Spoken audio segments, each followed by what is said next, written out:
लोग कैसे हो? अच्छे हो? चलिए, आपकी अध्यापिका जी भी बहुत अच्छी हैं।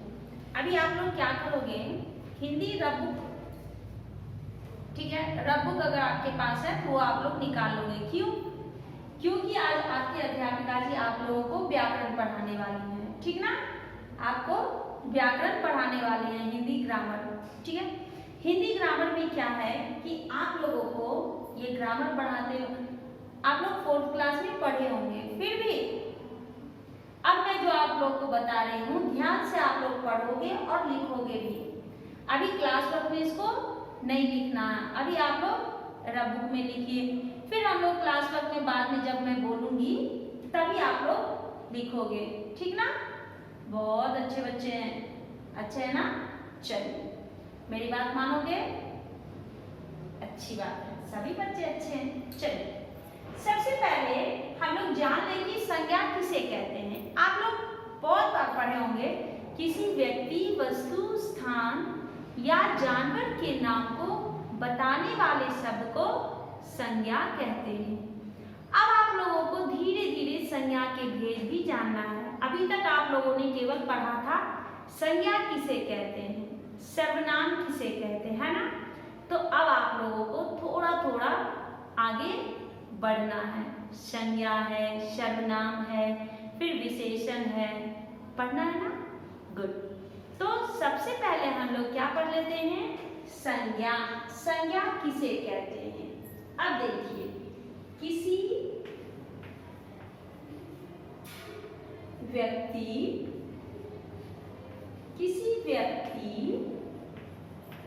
वस्तु, स्थान या जानवर के नाम को बताने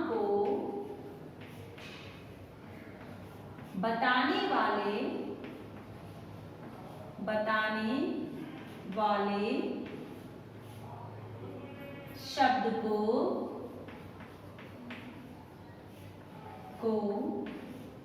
संज्ञा कहते हैं।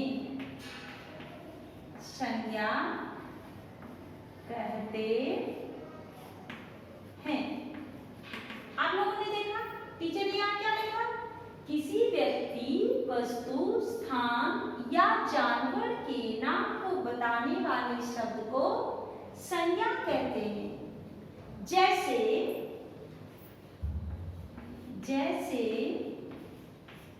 राम,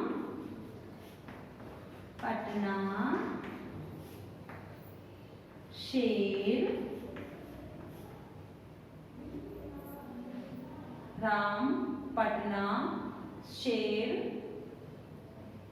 रामायण आदि। ये क्या है बच्चों? ये है संज्ञा।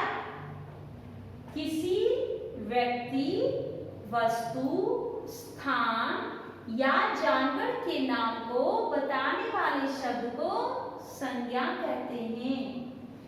जैसे राम, पटना, शेर, रामायण आदि। ये सब जो है संज्ञा कहलाता है। ये सभी क्या कहलाते हैं? संज्ञा, ठीक है। अब हम लोग इसके बाद क्या पढ़ेंगे? संज्ञा के भेद। संज्ञा के कौन कौन से भेद होते हैं, कितने होते हैं और कौन कौन से होते हैं? संज्ञा के 5 भेद होते हैं। आप लोग जानते हो संज्ञा के कितने भेद होते हैं? हाँ, आप लोग जानते हैं। संज्ञा के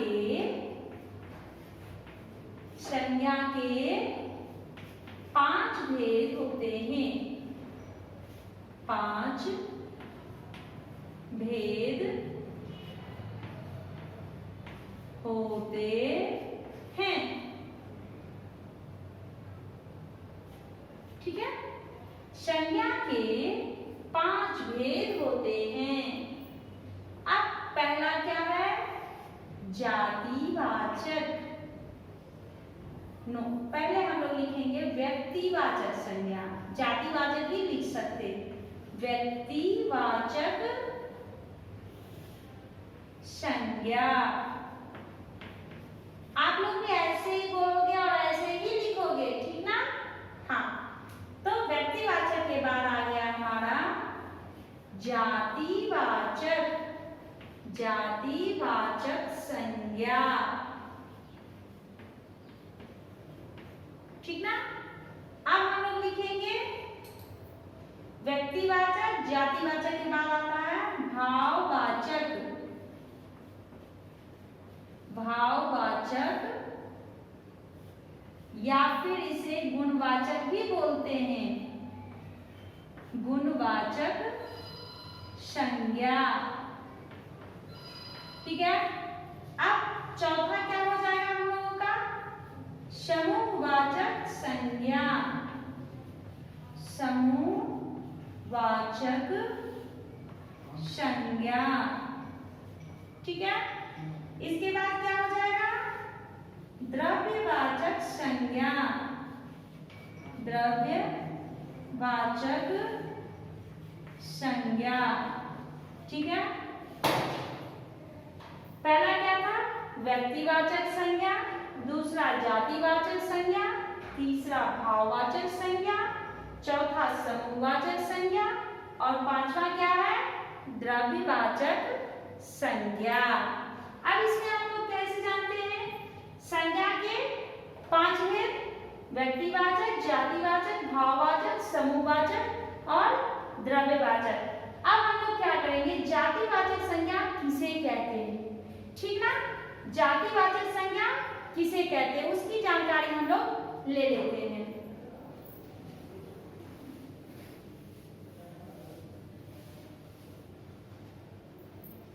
जिससे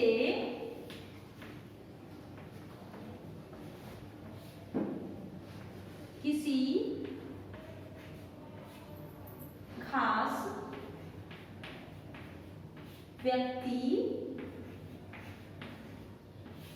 वस्तु,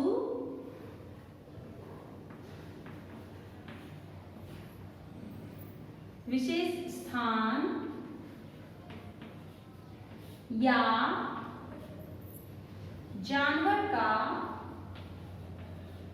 जानवर का बोध हो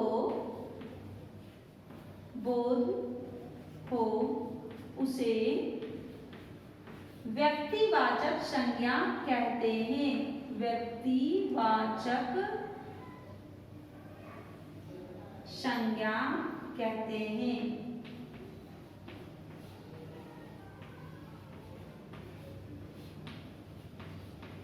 ठीक है?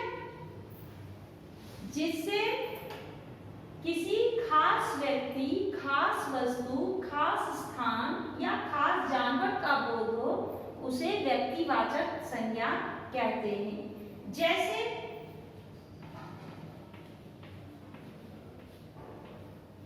महात्मा गांधी, जैसे महात्मा गांधी, ठीक ना? महात्मा गांधी के बाद आप आ जाइए रामायण, रामायण, ठीक है? उसके बाद हम लोग लिखेंगे तिरुपति, फिर हम लोग क्या लिखेंगे? सिंह आदि। ये क्या है? ये आपका व्यक्तिवाचक संज्ञा कहलाता है। ये व्यक्तिवाचक संज्ञा के अंतर्गत आता है, जिससे किसी खास व्यक्ति, खास वस्तु, खास स्थान या खास जानवर का बोध हो उसे व्यक्तिवाचक संज्ञा कहते हैं। आप लोग समझ गए? चलिए अब हम लोग दूसरा देखते हैं, जातिवाचक।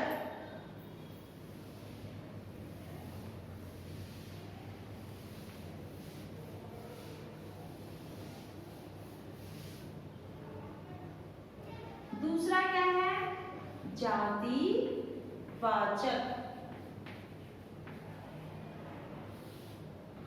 जातिवाचक संज्ञा। अब जातिवाचक संज्ञा किसे कहते हैं? जिससे पूरी जाति का बोध हो, जिससे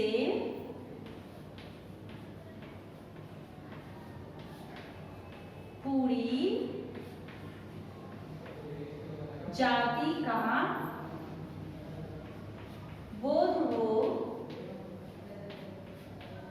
हो उसे जातिवाचक संज्ञा कहते हैं। जातिवाचक संज्ञा कहते हैं।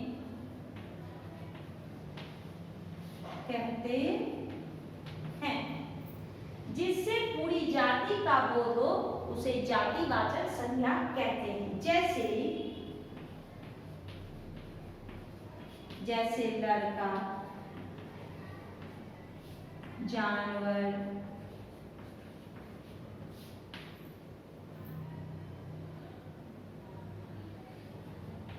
लड़की, किताब, देश आदि। ये क्या हुआ? ये आपका जातिवाचक संज्ञा कहलाता है। जिससे पूरी जाति का बोध हो उसे जातिवाचक संज्ञा कहते हैं। जैसे लड़का, जानवर, लड़की, किताब, देश आदि। लड़का, किसी एक लड़के का नाम मैंने नहीं कहा। लड़का से पूरी जाति का, लड़कों की पूरी जाति का बोध हो रहा है। किसी एक बच्चे का नाम मैं नहीं बोली। जानवर, जानवर में कोई भी जानवर हो सकता है।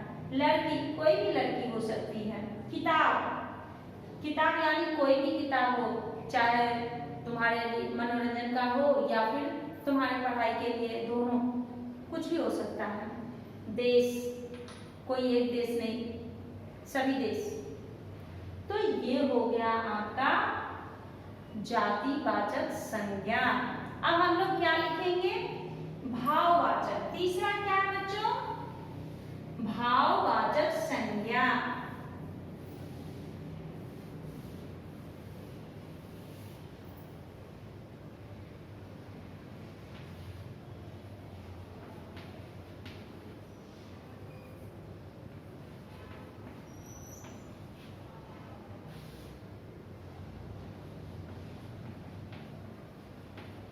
भाववाचक संज्ञा, भाववाचक संज्ञा जिससे किसी का गुण, दोष, भाव, दशा, दिशा पता चले उसे भाववाचक संज्ञा कहते हैं। जिससे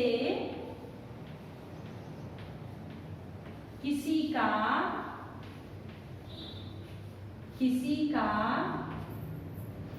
गुण, दोष, भाव, दशा आदि पता चले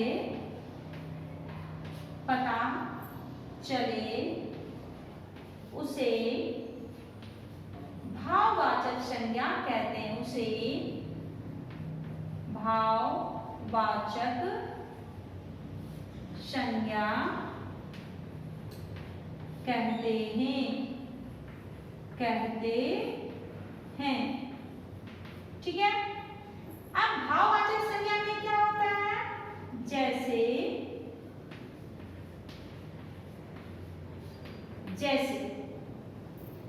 अब इसमें आप लोग देखिए, अच्छा, बुरा, लंबा, छोटा, सुंदर आदि आता है। आदि। अब आप लोगों ने समझा भाववाचक संज्ञा, जिससे किसी का गुण, दोष, भाव, दशा आदि पता चले उसे भाववाचक संज्ञा कहते हैं। जैसे अच्छा, बुरा, लंबा, छोटा, सुंदर आदि। ये सब क्या है? ये भाववाचक संज्ञा में आता है। अब हम लोग क्या लिखने वाले हैं? समूहवाचक संज्ञा। समूहवाचक संज्ञा भाववाचक को गुणवाचक संज्ञा भी कहा जाता है। ठीक है, कभी कभी क्या होता है कि बच्चों को कंफ्यूजन होता है कि भाववाचक संज्ञा होगा या गुणवाचक संज्ञा होगा। दोनों एक ही है, लेकिन आपको भाववाचक ही लिखना चाहिए। तो चौथा है हम लोगों का समूहवाचक। समूहवाचक संज्ञा। समूहवाचक संज्ञा में इसमें पूरे समूह का बोध किया जाता है। इसमें पूरे समूह का बोध होता है। इसमें पूरे समूह का बोध होता है।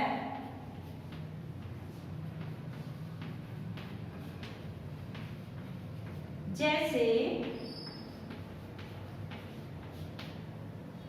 लड़के, लड़के, चिड़िया, चिड़िया, पेड़। ये क्या है? ये पूरे समूह का बोध करा रहा है, कोई एक नहीं है, कोई भी पेड़ हो सकता है, सब समूह में जब आता है। ठीक है, अब हम लोग आगे बढ़ते हैं। सबसे अंत में क्या दिया गया है? द्रव्यवाचक संज्ञा। द्रव्यवाचक संज्ञा।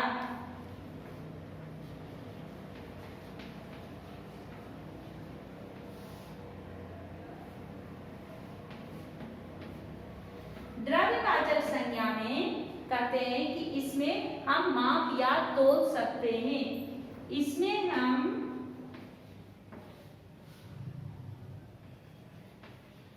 माप या तोल सकते हैं।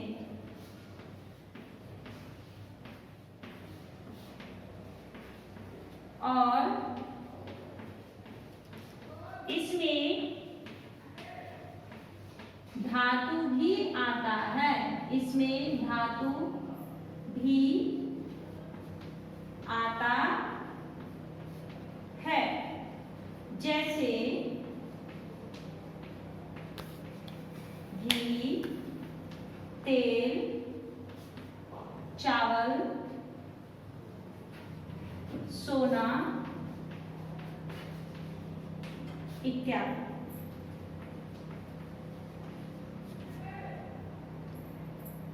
अब यहाँ पे घी, घी को हम लोग मापते या तोलते हैं। क्या उसे काउंट करके देते हैं? नहीं देते हैं। चावल, चावल हम लोग जब भी बनाते हैं, पकाते हैं, तो क्या उसे हम लोग काउंट करते हैं? नहीं करते हैं। सोना, सोना को अगर हम ऐसे ही चाहेंगे तो क्या उसे तोड़ के दूसरा आकार दे सकते हैं? नहीं। उसे जब तक हम लोग पिघलाएंगे नहीं, दूसरा आकार उसे नहीं दे सकते हैं। ये आपका हो गया द्रव्यवाचक संज्ञा।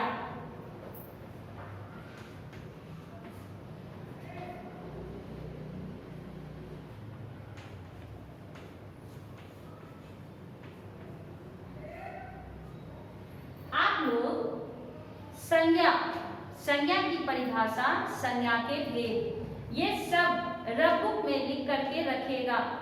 ठीक है, अध्यापिका जी जब आप लोगों को बताएंगे कि हाँ आप लोग क्लास वर्क में लिखिए, तब आप लोग क्लास वर्क में लिखोगे। ठीक है, तो इसको आप लोग याद भी कीजिएगा और लिखिएगा भी। याद करने का क्या हुआ कि आप 2 से 3 बार पढ़ोगे। एक एक जैसे व्यक्तिवाचक संज्ञा हुआ, 2 से 3 बार आप पढ़िएगा, याद हो जाएगा उदाहरण के साथ। अगर उदाहरण याद हो जाएगा तो आपको कभी भी अगर एग्जाम में पूछा जाएगा तो आप उसे लिख सकते हैं, बोल सकते हैं।